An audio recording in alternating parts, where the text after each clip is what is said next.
Matagumpay na idinaos dito sa St. Scholastica's Academy o SSA Pampanga sa pangunguna ng SSA Alumni Association ang culminating activity ng Artreach, isang libreng enrichment program na naglalayong paunlarin ang talento ng mga estudyante sa sining at musika. Nasa 64 participants mula high school at grade 5, grade 6 students ang lumahok sa 7 workshop sessions na sumasaklaw sa violin,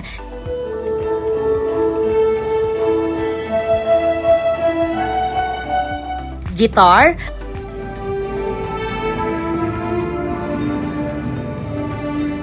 piano,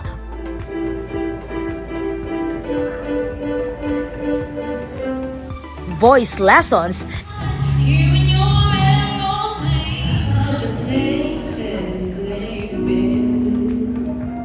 digital photography, at acrylic painting.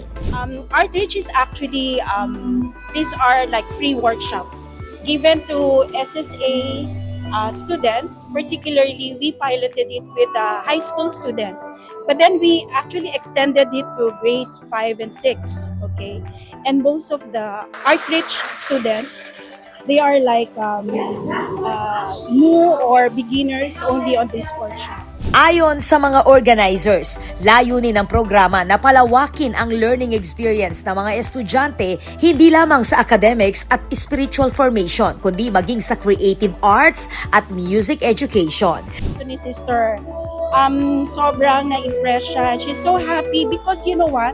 Previously when during there was like SSA at the cold site, there were actually like recitals going on because SSA is really known for music. And that's why when she saw this, she said that if you can continue doing it and then make really SSA the school to be.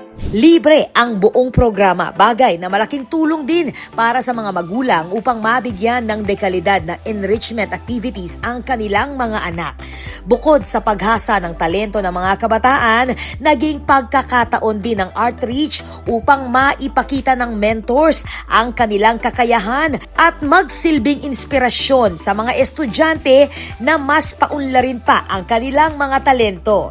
Umaasa rin ang SSA Alumni Association na maipagpapatuloy ang Artreach taon-taon upang mas marami pang estudyante ang makinabang sa libreng arts and music workshops. Para sa paaralan, bahagi ito ng hakbang upang mapanatiling competitive at makapagbigay ng mas holistic learning experience para sa mga mag-aaral. Samantala, opisyal ding pinasinayaan ang unveiling ng mural na sponsored ng Batch 2000 at ng SSA Alumni Association.